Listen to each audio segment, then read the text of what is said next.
Humans have doubled average life expectancy over the last 2 centuries, but the ceiling, it hasn't budged. Our maximal human lifespan is 115 years. This is statistics. But is that about to change?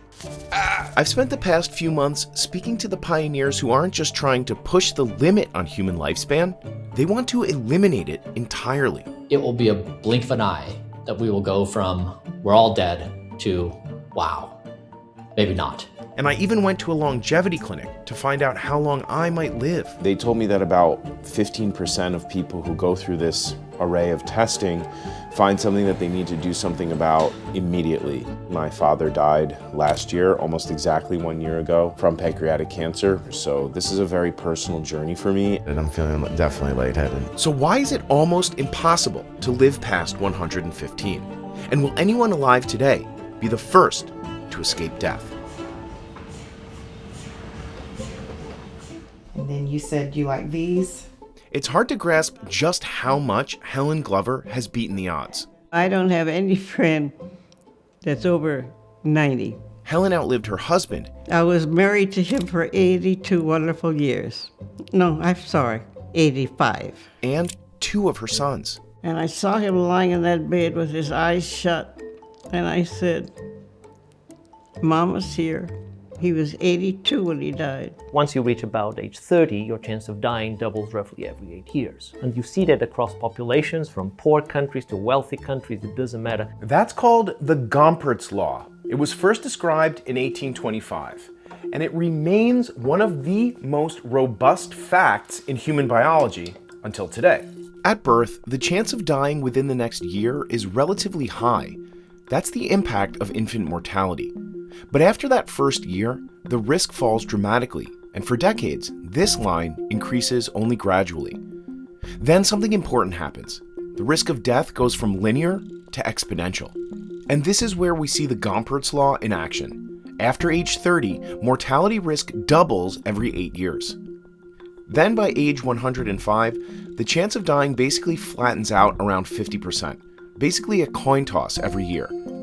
And that rate of infant mortality may have seemed high at 0.5%, but throughout most of human history, it was much, much higher, about 30%. That means 1 in 3 children died within their first year.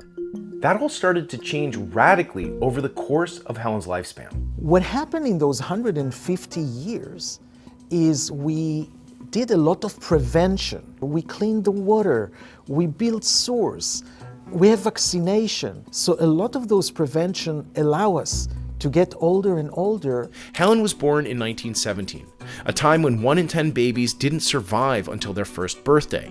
Children died by the millions from diseases we now treat with a 5-day course of antibiotics. There wasn't even a polio vaccine until Helen was almost 40. Helen managed to hit age 100, avoiding the top 2 age-related killers that take out half of us, cancer and heart disease. And now at 108, she's active and sharp as a tack. I'm setting you up if I do that. Uh-oh. I better not do that. Not only they live long, they live healthy. They get disease 30 years after their children get diseases. Helen did have a fall a few years ago, and that required brain surgery. Since then, she's had to use a walker. But here's the thing. Helen didn't try to live so long. She just did. In the past 100 years, did you do anything special in terms of your diet, your health, your routine? I don't think so. My parents, my father made good money. We always had a cook and ate well and didn't do anything special. Studies have shown that the higher you go up on the longevity curve, the less individual habits matter. Exactly how much remains an area of debate. Jean Calment set the world record when she died at 122 years old. She famously drank red wine, enjoyed dark chocolate, and smoked until age 117. One recent study showed that once you account for random things like accidents and infections, up to half of how long we live comes down to inheritance. So the current theory is that super-agers carry dozens, if not hundreds, of small genetic advantages that together delay the things that kill the rest of us. So if the reason that Helen Glover lived so long is half luck, what can I do to live longer? I went to California to find out. Okay, here we are. Bye, Waymo. Human Longevity is located in Silicon Valley, right near the San Francisco airport. It's one of the first clinics in America to offer a suite of tests under one roof that together paint a high-resolution picture of your current health and future risks. Good morning. Good morning. Yes, that's me. Thank you so much. Nice to meet you. You too. First one. All right. The largest one. Wow, thank you. They put me in this large sort of conference room where you can get comfortable, get situated. They told me that about 1 in 10 clients find something from this testing, like a tumor, that they need to act on immediately. However, this level of insight comes with a steep price tag, often ranging from $8,000 to $20,000 for a full workup. And before I share the rest of this experience, please know that we didn't get this service for free. I paid a special discounted media rate. So what we're going to be doing next is I'm going to be taking you with me to do the rest of the stuff, like like I mentioned, vitals, EKG, in-body blood draw. I did want to mention there's a urine cup in the restroom. We want you to start voiding the first couple of drops into the toilet, and then you're going to hold the stream, open the wipe that's next to the cup, clean the opening of the urine tract, and then proceed with the rest of the collection into the cup. So you have to stop? Yes, Stop midstream. and start? Yes. That might be the hardest thing I have to do today. The day got going with pretty standard stuff. Blood pressure, temperature, pulse check. Did you just film that I'm wearing 2 pairs of socks? All right. That might not make the final cut. Then I stood on an in-body machine, Do not talk or move during the test. which measures body composition. For the record, is 246. That's my weight. Next up, the EKG. Then I did a few tests that aren't part of a normal checkup. Ah, that one hurt. This machine measured calcification in my arteries. The echocardiogram checked my heart function, and the DEXA scan measured my bone density. And I see you're all nose. Just want to make sure you're not wearing any medication patches, glucose monitors, insulin pumps. The test that took the longest was the full body MRI. Is that comfortable? Yes. Okay, great. All right, you ready? I'm ready. All right, we're gonna get started. And the hardest part was the blood draw. 1, 2, 3, 4, 5, 6, 7, 8, 9, 10, 11. I'm about to give 15 vials of blood drawn from my arm, and see how I feel after that. By the way, if you like what you see, don't forget to like and subscribe, Business Insider YouTube. After that much blood loss, I started to feel lightheaded. The champagne of apple juice, Martinelli's. But it's a small price to pay for the information I'll get back about my future health. This lavender vial here is the one that's gonna go for the genomic sequencing. All you need is 1 vial to get like a full profile of a lot of the things that I'll be finding out, including how you metabolize coffee and alcohol and how you metabolize different drugs, in addition to, I think, your risk factors for other diseases. It took about 3 weeks to get my initial results back from Human Longevity. Over the nearly hour-long call with Dr. Pearson, I learned a ton of new information, but I'm just covering the biggest revelations here. The whole body MRI looked clean. So did the liquid biopsy, which is also known as a GRAIL test that tests for over 50 kinds of cancers. Your weight was 246 pounds. Technically, I'm obese. Of those 246 pounds, 58 pounds were fat. That gives you a 23.6% body fat. On the other hand, I'm also very muscular. Your skeletal muscle index is actually very, very good. Skeletal muscle index, or SMI, is your weight in kilograms of muscle divided by your body surface area.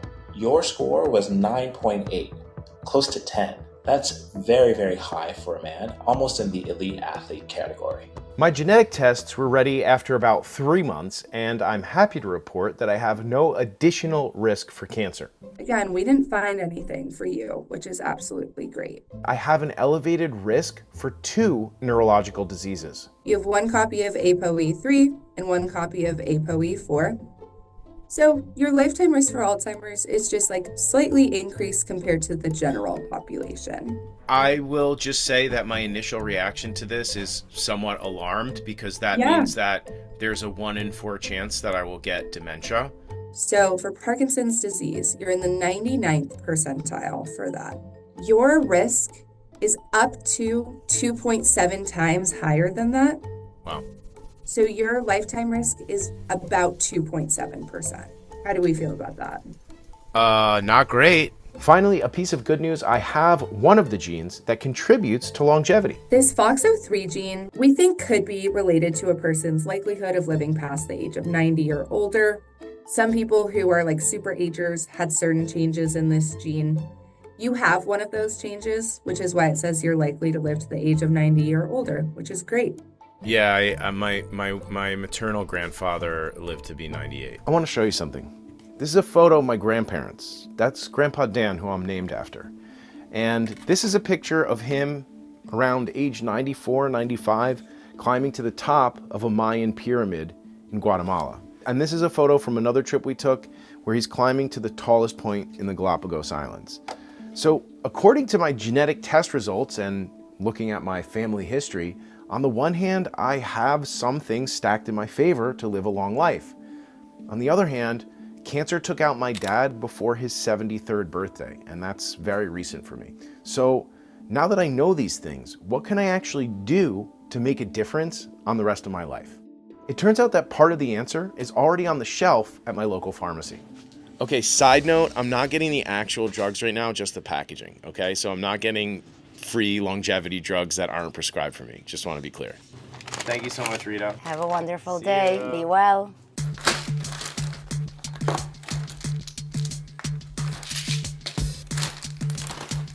We actually have 4 FDA-approved longevity drugs, although you might not know that we have that, but we do. None of these drugs were designed to slow aging. Each one was invented to treat something else, and the longevity benefits were discovered after the fact. The cleanest example is metformin. It started out as a folk remedy. It's an extract of the French lilac. In the 1920s and 1950s in Europe, people noticed that if you take this extract, it can treat arthritis, it can prevent flu, maybe malaria, lots of other things. But also they've noticed that people who are taking these drugs, and if they have diabetes, it lowers glucose. But now, after decades of prescribing it to treat type 2 diabetes, researchers have something they never could have built from scratch: a huge pool of data to make decisions about public health. People on metformin had less cardiovascular disease, they have less cognitive decline in Alzheimer's, they have less cancers, and they die less, their mortality is decreased. That pattern, a drug prescribed to treat one thing and then outperforming on other health measures, is not unique to metformin. Researchers have at least 3 more. First is a class of drug that's called SGLT2 inhibitor. They were meant for diabetes, and in diabetics and non-diabetic patients, they prevent renal disease, cardiovascular disease, and overall mortality. Another drug is osteoporotic drugs in a class that's called etidronate. Women who take etidronate and get to ICU, they don't die. Really fascinating drug. And the fourth one is Ozempic, right? Which are the GLP-1 agonists. It turns out that etidronate is actually discontinued in some places in favor of better drugs to treat osteoporosis. And recent research has brought into question whether or not metformin has the longevity benefits originally thought. In any case, even the experts say that for someone my age, taking metformin isn't such a good idea. Metformin is not good for young people. It decreases their growth hormone level, which is good when you're young and not good when you're old. It decreases in men the testosterone sometimes. It prevents them to get their muscle to be as big if they exercise. So this is not a drug for young. This is a drug for somebody who starts to have this breakdown of aging. So here's the kicker. None of these drugs will get you to 115. They might get you to 90 in better shape than you otherwise would be. I'm not talking about people living forever. I'm talking, maybe a 5% increase in lifespan, maybe a 10% increase in lifespan. That's kind of what I'm thinking. And I do think that's certainly feasible in the next few decades. There really is no supplement that has been convincingly shown to improve health span or longevity in people. What about other treatments like peptides or NAD, which is an injectable that I've actually tried before? It's not that those things can't make you feel better or that they're dangerous, it's just that there isn't enough long-term data to say definitively that they can extend human life. Supplements, everybody can buy, and we don't know what's in there, and we don't know if it's safe, and we don't know how it interacts with other drugs. So if drugs are only moderately effective at extending human life, what does science say actually works? For every one of us, before we talk about drugs, we can optimize or maximize 4 things: our exercise, our diet, the sleep, and social connectivity. Take a look at these senior athletes, and you'll see how healthy habits set the course for their golden years. I've always exercised. Okay. Even as a young person, I always, and even before I swam, I went to the gym because they're at Assalevy on 23rd and FDR. They had classes, and I would go there in the morning.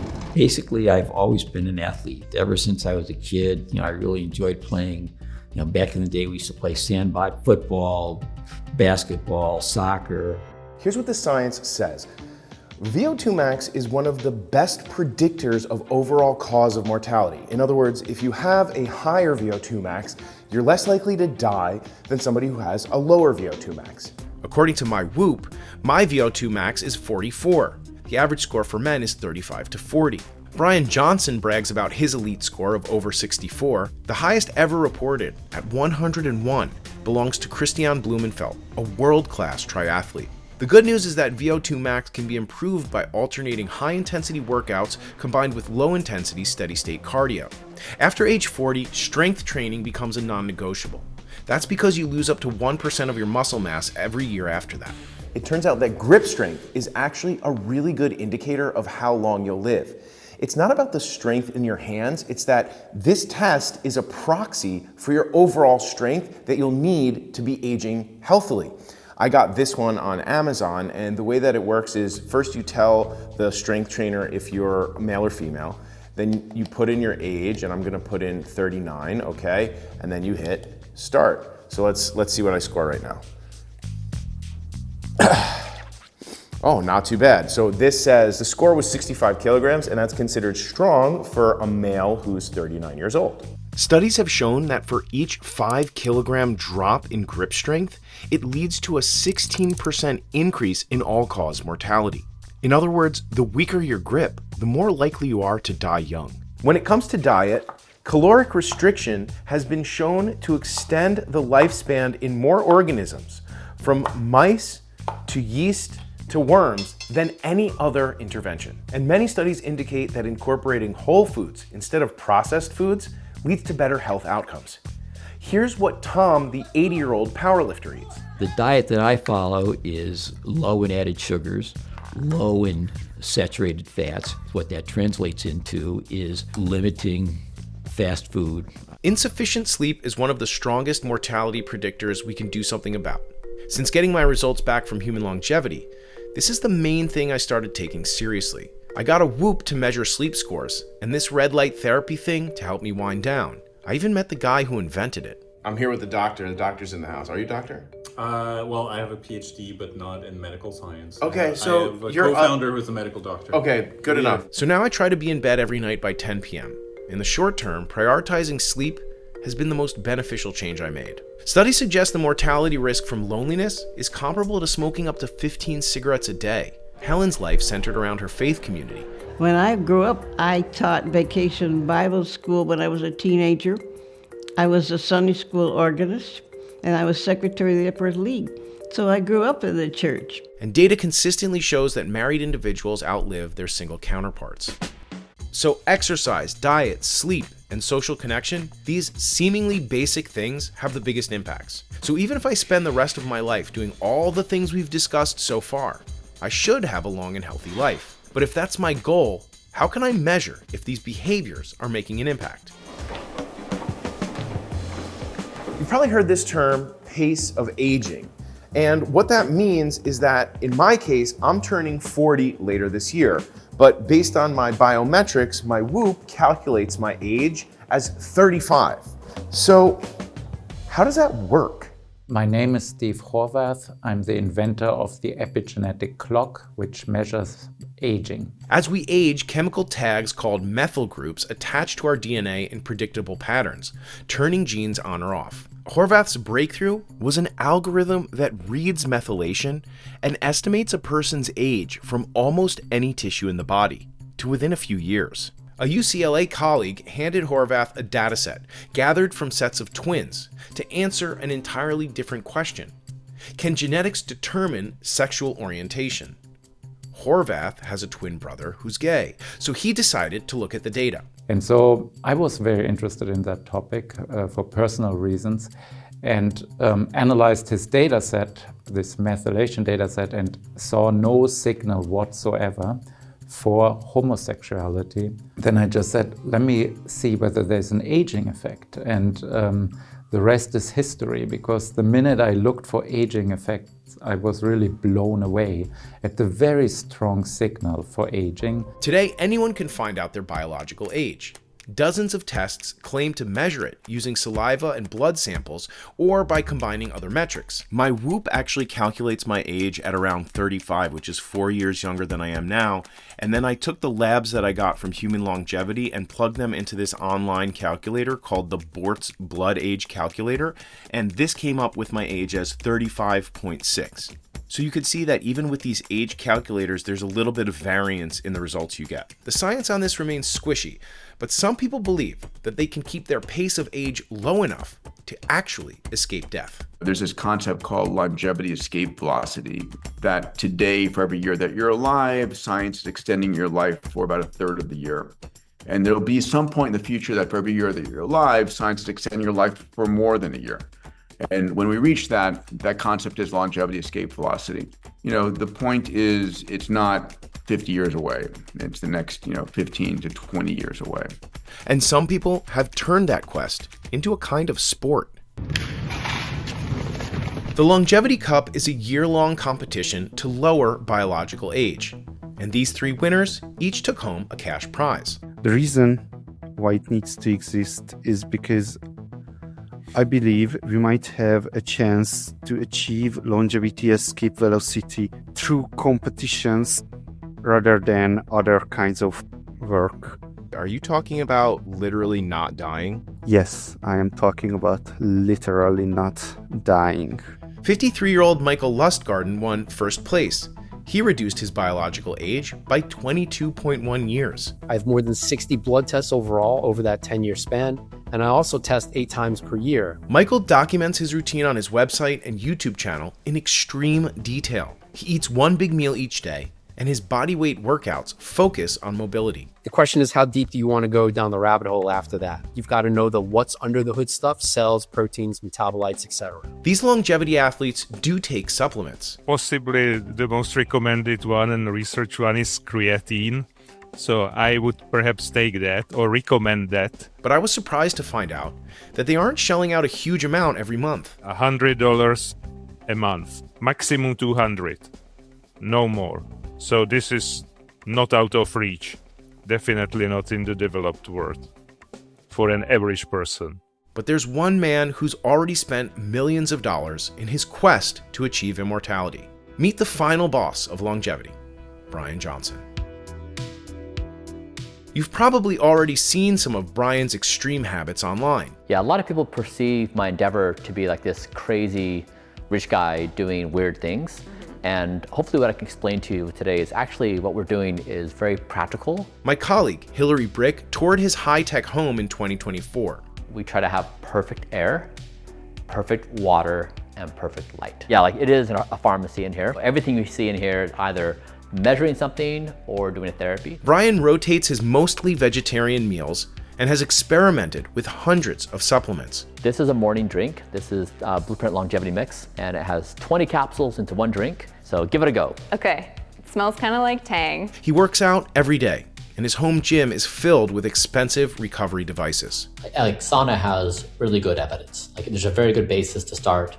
Same with hyperbaric oxygen therapy. Bryan is ruthless about getting into bed at the same time every day. But some of his stunts have caused cringeworthy reactions online, like taking blood plasma from his son and then injecting his plasma into his father. I never imagined in my entire life this kind of relationship with my child. Or posting about intimate moments with his girlfriend. Bryan tweeted this on April 29th. Just gave Kate oral sex. Good night, everyone. This is her vaginal microbiome report, 100 out of 100 score, top 1% of all vaginas. Okay, I think we've had enough of this. But I guess that's the price you pay to become the internet's most famous longevity biohacker. You're a lot more in your face, with some of the stuff you're putting out there. Was that a conscious effort, or was it because you took shrooms? Yeah, I mean, this whole thing has been play. I started this as a scientific experiment, and then we just kind of messed around. I started posting nudes. I live stream shrooms. I'm gonna be doing 5-MeO DMT in the next week and a half. Oh boy. Now Bryan's offering his $2 million protocol to others at a discount. $1 million to access all the treatments he does. We have tons of takers. Yeah, in fact, we have more people who we can accommodate. Bryan's 48 years old, but he told us he's got the skin of someone in their late 20s and the heart and lungs of an 18-year-old. So when does he think he'll achieve longevity escape velocity? I mean, I think I said that we would achieve it by 2039, where we would achieve biological escape immortality, where 1 year of time would pass and I would stay the same age. But longevity scientists don't seem to be on board with this idea. According to others in the longevity space, Bryan could be popularizing treatments that at best have no effect, and at worst, cause actual harm. Nothing is proven yet. People take these interventions without understanding what can be the long-term consequences of these interventions. I wouldn't suggest anyone to try it on yourself. First of all, Bryan is a data set of one. He only experiments on himself. To be fair, he does discontinue doing things that don't have measurable health impacts, but that's not how public health research really works. The FDA-approved drugs we talked about earlier use data collected from thousands of people over decades. Also, don't forget that Bryan's selling his own line of supplements. In fact, the Academy of Longevity Scientists are struggling to separate themselves from influencers like Bryan. For me, as the president of the academy that has all those people who are doing geroscience research, on one hand, I have to come and say, I'm really excited. I mean, the here is now, we kind of have lots of data. On the other hand, there is a lot of noise. The more we have progress in the science, the more noise there is. And that's not science at all. If somebody comes and say, we could live right now to be 150 years, that you cannot say it. But there are new technologies that could reverse aging. And even the most conservative scientists have to admit they show promise. And these therapies target the most basic building blocks of life. 20 years ago, a Japanese scientist named Shinya Yamanaka made a discovery that could change medicine forever. And Yamanaka discovered that just turning on 4 genes would be enough to take any fully grown adult cell all the way back to pluripotent stem cell, which is the stem cell that could make any kind of tissue. These 4 genes are now known as the Yamanaka factors. He won the Nobel Prize for his research in 2012. But researchers soon discovered that reversing aging comes with risks. 2 of the factors are oncogenes, and that means when they're overexpressed, they help the cell to become proliferative, dividing without limit. So there is always, in this reprogramming, there's always this cancer risk that people have to worry about. And people are trying to get around it by asking, can we reprogram them transiently? Just give a little burst of the Yamanaka factors, turn them on, and then figure out how to turn them off. It took another decade to start to tackle that hazard. In 2016, Spanish scientist Juan Carlos Izpisua Belmonte showed that briefly activating Yamanaka factors in mice could partially reverse signs of aging and extend life. The treatment targeted the animal's epigenetics. If DNA is the hardware, epigenetics is the software that tells the genes when to turn on, when to stay silent, and what kind of cell to become. Over time, those software instructions begin to break down. When you age, a lot of epigenetic signature to turn gene on is not as good as it was when you were young. So the Ispisua experiments reset some of the epigenetic changes that accumulate over time without fully turning the cells back into stem cells. And the idea is, if you do it transiently, you minimize the cancer risk. If I hadn't seen the papers that came out in the last few years, I would have thought this was a relatively far-fetched idea for aging. And now companies like the Jeff Bezos-backed Altos Labs are trying to commercialize this technology. A number of others are going from a skin cell to an induced pluripotent stem cell, growing these stem cells to a large amount, differentiating them into a liver, and then growing you a liver based on your genetic code. Now, here's the reality check. In January 2026, the FDA cleared the first ever human trial of a reprogramming therapy, Life Biosciences ER100, a gene therapy for 2 age-related diseases, glaucoma and a rarer condition called NAION. It uses 3 of the 4 Yamanaka factors, with the cancer-linked one deliberately left out. I mean, the eye is essentially nervous system tissue, the optic nerve and so on. So those things, I think, if they worked, could be a real benefit. But scale matters. This is roughly 18 patients, 2 eye diseases, and it's designed only to test whether the therapy is safe, not whether it reverses aging. Still, it doesn't mean it might not one day take off. For example, in 50 years, when you'll be 20, you'll come and get a treatment, maybe an IV treatment, and will erase the aging from your cells, and maybe you'll be able to pass 115. But this is not the science that we have now. So now we've arrived at the biggest question. If everything we've discussed so far, lucky genes, good habits, drugs, and emerging cell therapies, can't guarantee that we live past 115, what about the sci-fi idea of freezing our bodies to wake up in the future? One of the things that you get really excited about when diving into the field of cryopreservation is you realize that this technology has already been in use for over 40 years on human tissues and cells. So cryopreservation isn't purely theoretical. It's just that scaling from an embryo to a full human body is an engineering challenge of a completely different order. We know how to freeze things, that's easy, but bringing it back is the hard part. Here's how one company that actually freezes people does it. Freezing means ice crystals. They destroy the tissue and nothing would work after if you freeze it. So we do what is called cryopreservation, or the technical term is vitrification, using a so-called cryoprotective agent, which is pretty much a medical grade antifreeze. Bring the tissue to a vitrified state, which you can think of as a glass-like amorphous state. It's a fluid, but the viscosity is so tremendously high that nothing moves anymore. The trick here is that with that technology, you can preserve tissue, organs, or whole organisms, including humans, for pretty much indefinite timeframes. It doesn't matter if it's 10 years or 20 or 100 or even 1,000 years. So cryopreservation, I think the best way to think about it is to think of it as a stopgap measure, as a bridging technology. Even the people selling this technology can't guarantee it. That is what is called the aspirational goal of the scientific research. So aspirational goals don't mean they're going to happen. And there's one more frontier worth visiting before we close. If we could slow or stop the physical decline of the body, what about preserving the mind outside of it?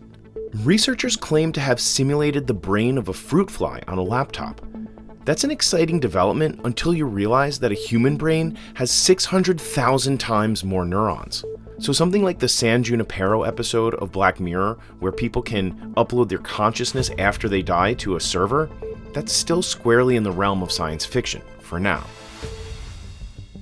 Okay, so now you've met super centenarians and scientists, longevity athletes and futurists who are trying to live long enough to let AI solve death. My entire project is about AI. And so obviously it seems as though it's about health. It's not. If you go forward in time to the year 2500 and you're there with intelligence at that time, whether it's human AI or some version, a combination, and they're looking back at this time and place, our century, and they're saying, what happened in the 21st century? I think they'll say 2 things. One is that's when Homo sapiens gave birth to superintelligence. And 2, that's when Homo sapiens figured out they wouldn't die. But let's take a minute to think about what might happen if everyone actually lived past 100. A Pew Research Center survey found that over half of Americans said slowing the aging process would be bad for society. Americans who reach age 65 today can expect to live nearly 20 additional years on average, with women living longer. At the same time, the fraction of life spent with 4 or more serious conditions hasn't decreased. It's actually slightly increased.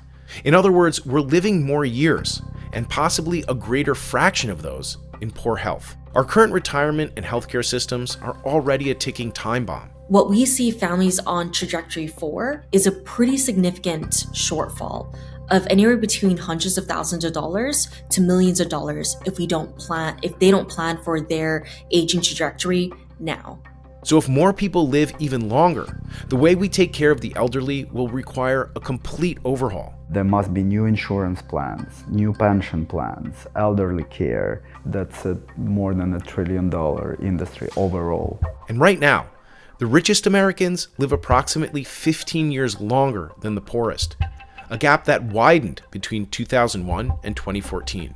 Unless treatments become as cheap and generic as statins, longevity advances could create 2 permanent classes of humans. This is my dad's grave, and it's the first time I'm seeing it in person. Being here, coming to a place like this, remembering my father, makes you realize this is where we're all headed. And maybe that's the point, that when we know we have a limited time on this planet, that we try to make the most of it. So is there a possibility that in the future, not everyone will end up in a place like this? Maybe. But even if that is possible, the question is it a good idea?